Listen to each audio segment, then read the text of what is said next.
Pues bueno, como ustedes saben, las noticias de los siguientes días van a estar marcados por el encuentro de los presidentes de Estados Unidos, de Canadá y de México, este encuentro allá en Washington.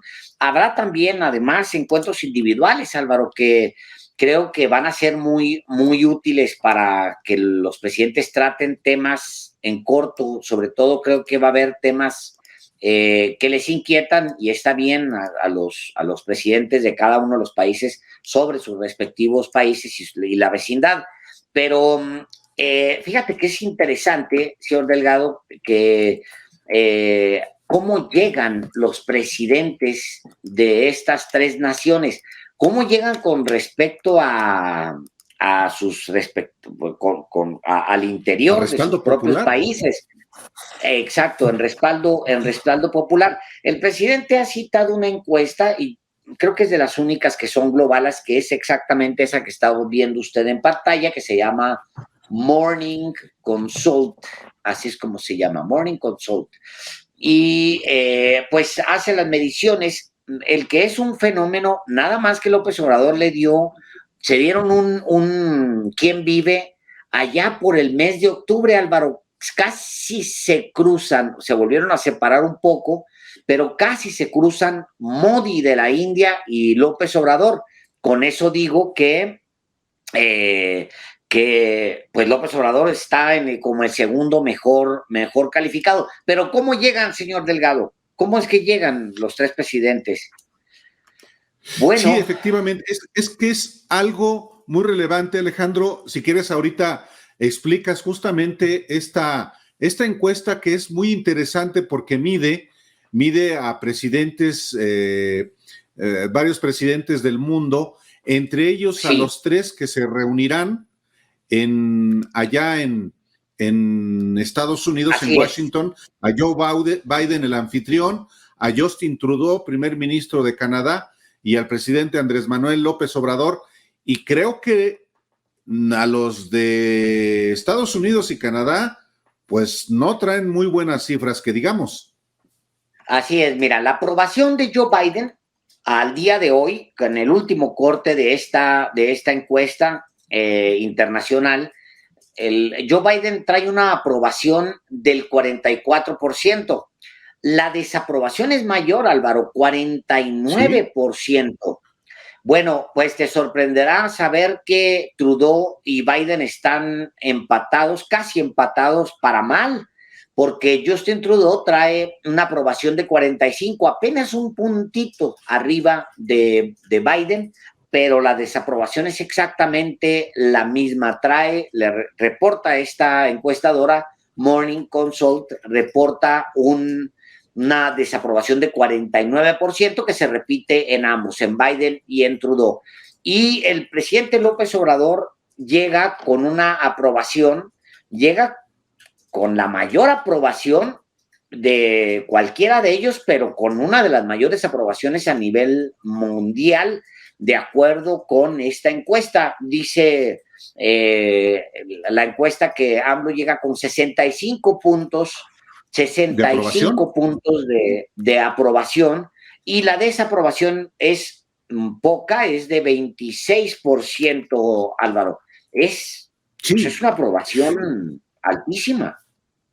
Sí, efectivamente. Por eso es muy importante ver cuál es el respaldo popular o la desaprobación popular que existe en cada uno de los tres países a sus respectivos mandatarios. En el caso de Justin Trudeau, apenas hubo elecciones en Canadá, y aunque ganó el partido de Trudeau, no logró la mayoría que anhelaba. Por una parte, creció el Partido Conservador, y como lo has expuesto con base en esta encuesta global, Alejandro, Trudeau no llega en su mejor momento. La aprobación de 57%, pues es muy malos números para él, y muy parecido a Biden, que tiene también en su contra una percepción popular en Estados Unidos sobre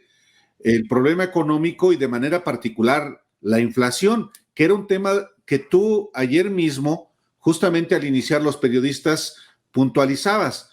El caso del presidente López Obrador es muy radicalmente contrario, porque el nivel de aprobación es superior al 60%, 65%. Es verdad que todavía está por encima el presidente de la India, pero el hecho de que el presidente mexicano, de acuerdo con esta encuesta global, sea el segundo lugar y que además tenga un porcentaje tan superior en el respaldo popular respecto a la desaprobación, que es apenas del 26%, por supuesto que hace que llegue con fuerza, con respaldo a esa reunión en Washington, en Estados Unidos, en un país también que donde habitan millones y millones de mexicanos o de origen mexicano, que también pienso que va a influir en cómo y qué temas se aborden. Además de los ya previstos en la agenda, ver si efectivamente se aborda el tema de la reforma eléctrica propuesta por él, que ha generado, pues más que en el gobierno de Estados Unidos, pues cierta inquietud en los, digamos, en los que tienen intereses en el sector, por una parte, y por la otra, bueno, sobre todo en México. Yo en México advierto una cantaleta en el sentido de que, híjole, nos estamos peleando con Estados Unidos y Joe Biden nos va a traer a López Obrador como trapeador. Primero, Biden no tiene fuerza política, será muy presidente de Estados Unidos, pero el respaldo popular que tiene no lo hace un presidente que pueda tomar decisiones de maltrato, por ejemplo, al presidente de México, sobre todo teniendo en México un respaldo como lo tiene, pero teniéndolo también en Estados Unidos, ojo, que ya es un voto muy importante el de mexicanos o de origen mexicano en Estados Unidos. Y en segundo lugar, porque pues hay, en términos de la agenda, pues no es algo que esté previsto. Puede ocurrir, pero ya el presidente inclusive dio un adelanto. Pero parte de este sonsonete, digámoslo, en términos mediáticos en México, es que ¿cómo el presidente Biden, no nos podemos pelear con él? Bueno, hay intereses y hay quienes tiemblan, que son de la misma escuelita de Fox, de Calderón, de Peña, de Salinas, de Cedillo, esos que les tiemblan las corvas ante el imperio. Todavía los hay y abundan. Y hay una sobreinterpretación con respecto a la reacción de Estados Unidos, de sectores de Estados Unidos, y los encuentras casi a diario, Álvaro.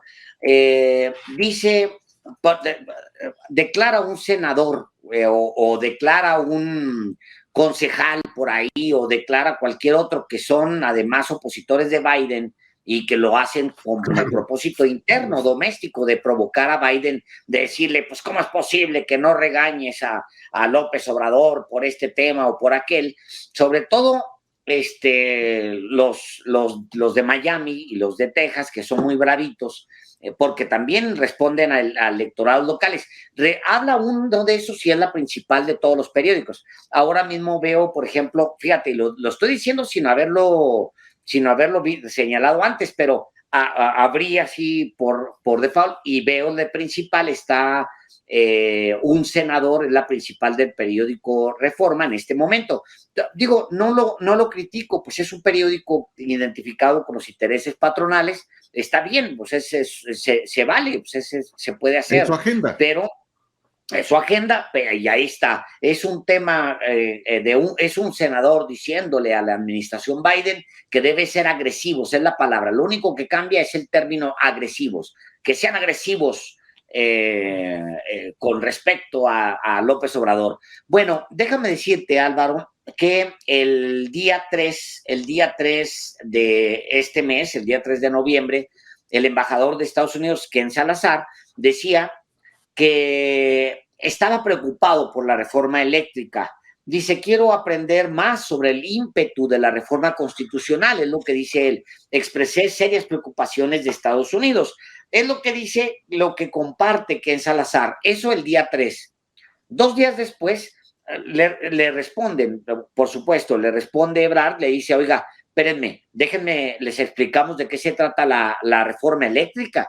Para empezar, déjennos exponerles de qué se trata, porque a lo mejor la información que ustedes están recibiendo es de parte interesada, que también se vale. Es decir, Iberdrola tiene sus propios lobistas, entre ellos Felipe Calderón y todos los que se mueven a favor de estas empresas, y claramente en contra de los intereses de las mayorías, porque así lo dicen las encuestas. Bueno, dice Ken Salazar, pues estoy preocupado, le dice, Ebrard, espérame, vamos a plantearle, déjenme sentarme con ustedes. Bueno, eso lo dice el día 3 de noviembre. El día 5 de noviembre, Álvaro, Ken Salazar, y lo leo textual, dice, comparó este jueves 4 de noviembre, o sea, un día después, los programas Sembrando Vida y Jóvenes Construyendo el Futuro, impulsados por el presidente Andrés Manuel López Obrador, con lo hecho por su homólogo estadounidense Franklin Delano Roosevelt, quien ejerció como el 32 presidente de Estados Unidos de 1933 a 1945.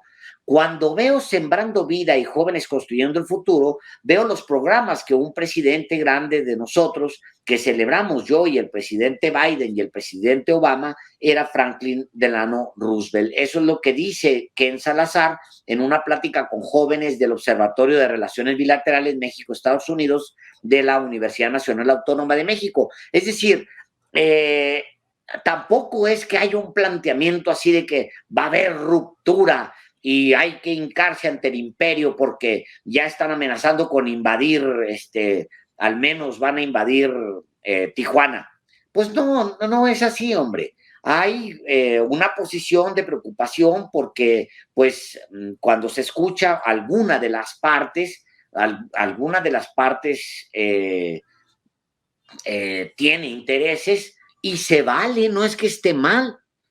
Lo bueno es que todos los que defienden la reforma eléctrica se abrieran plenamente y dijeran cuáles son sus intereses, Álvaro. Eso sería, me parece a mí, lo más saludable. Digo, qué bueno que de Felipe Calderón no hay duda, porque él representa claramente intereses de industrias de empresas extranjeras. Ahí ni hay duda. Él se ha llevado millones de pesos de dinero en salarios, porque es un asalariado de una empresa española. Sobre él no hay duda, pero todos los que defienden en la prensa deberían abrirse y decir, oiga, pues y es legítimo decir, yo represento a Edesa, o yo represento a Oxxo, o yo represento al Diablo Fernández directamente. ¿Y cuál es el problema? Pues ninguno. Lo creo así, ¿no? Sí, en efecto. Hay que entenderlo. Cada país, y lo hemos dicho en reiteradas ocasiones, defiende sus intereses. El presidente de México tiene la obligación de defender los intereses nacionales, aún en contra de mexicanos que se ponen al servicio de sus intereses extranjeros. Ni modo. Primero está el interés general y luego los intereses individuales y facciosos. Pero el sonsonete, la cantaleta, es que no podemos pelearnos con Estados Unidos. Exactamente la misma cantaleta que hubo cuando ganó Trump. Y aún antes de ganar Trump, hubo cuántos legisladores mexicanos haciendo campaña por Hillary Clinton. Bueno, lo recuerdo perfectamente en el Senado. Bueno, hasta Dolores Padierna se puso su playera de Hillary Clinton a un lado de Mariana Gómez del Campo, a un lado de otros personajillos, otros políticos pequeños, o que haciendo campaña por el Partido Demócrata. Está bien que se exhiban, está correcto que se exhiban, pero el asunto era que teníamos ante el triunfo de Trump, iba a someter al gobierno de México, al presidente López Obrador, que iba a haber un choque de trenes y por lo menos, pues en aquel entonces, como siempre, en mi caso, por ejemplo, es ante Estados Unidos, independientemente de qué partido sea el que postuló al presidente en turno, pues hay que actuar, en primer lugar, con dignidad, con inteligencia, naturalmente, y poniendo por delante siempre los intereses de México, no los intereses de Estados Unidos o de ningún otro país. Y transitó la relación del gobierno de López Obrador ante Donald Trump y su propia administración, un tipo torvo, un tipo deslenguado, un tipo insolente, un tipo que también defendía los intereses de los suyos. Y ahora, y todavía desde que había elecciones internas en Estados Unidos, es que hay que tratar bien a Trump, a Biden, porque es el que va a ganar y hay que reconocerle inmediatamente, ir al besamanos, literalmente. Bueno, esos son los mismos que traen ahora el sonsonete, la cantaleta de que, hijo, le van a regañar a López Obrador. Allá es el presidente Biden. Sí, son los mismos que llaman López al presidente de México, son los mismos que, pues hoy están detrás de Claudio X González, en fin, son exactamente los mismos de siempre. Entonces, el asunto es que como dominan el espectro mediático de México, radio, televisión, medios escritos y hasta digitales también, pues también hay que decir, pues las cosas no son como las están pintando. Pintan un país absolutamente en ruinas y uno pensaría, pues, si el país está así, pobre López Obrador no tiene ya nada que hacer, que se vaya, si la gente lo decide así, el próximo abril en el proceso de revocación de mandato, y resulta que no, resulta que es el segundo líder del mundo mejor evaluado en contraste con los presidentes de Estados Unidos y el primer ministro de Canadá. En fin. Pues, pero interesante, ese es esto molesta mucho, Álvaro. Estos números molestan mucho.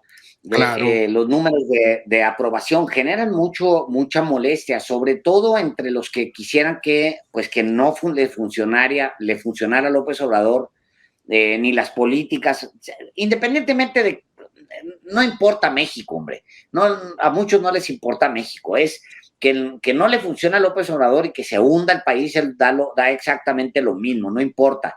Y los datos estos molestan mucho. 65% de aprobación, obviamente que nadie lo va a poner o no habrá quien lo ponga en la portada, posiblemente hay un puñado que se atreva a usar un dato como este de la aprobación de López Obrador, como llega a la cumbre, comparado con los otros.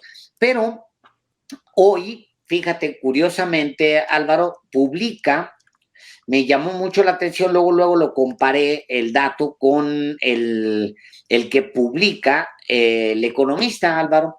El Economista publica de Roy Campos, que yo no le, así es, que yo no le creo nunca a esta encuestadora, como tú sabes, porque siempre le ha torcido los datos, particularmente a López Obrador.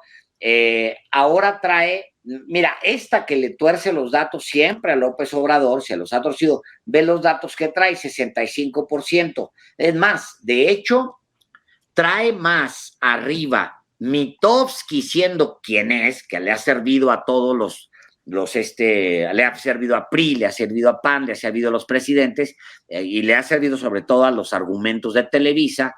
Trae 65.3% de aprobación. Sí. El presidente López Obrador, según Mitofsky, este dato que le estoy pasando es la página del Economista. ¿Cuánto dice que trae esta Morning Consult? Es 65%, o sea, todavía Mitofsky mejora la aprobación en su encuesta corte al día de hoy. Sí, pero yo vi ayer justamente El Economista, era 65, y efectivamente el décimas, 55.3%, es una evaluación pues envidiable. Por eso es muy importante contrastarlo con la aprobación que tienen los presidentes el presidente de Estados Unidos y el primer ministro de Canadá.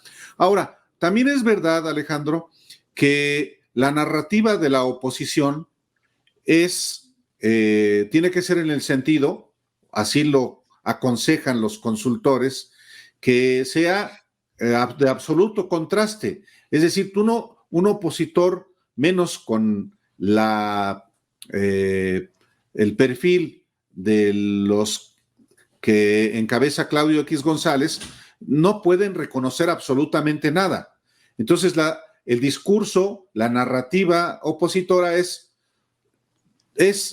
no ha habido en la historia de México y del mundo peor gobierno que López Obrador. Peña era un estadista, Calderón era la envidia del planeta y del universo. No, López Obrador es el peor gobierno y el peor presidente en el peor momento. Eso es el fraseo que tienen. Y esa es la apuesta, porque si no, ¿qué venden? O sea, obviamente la apuesta es la catástrofe de López Obrador para que ellos puedan, aunque sea tímidamente, deslumbrar el medio de la oscuridad del caos. Ser ellos, digamos, el resplandor en el caos.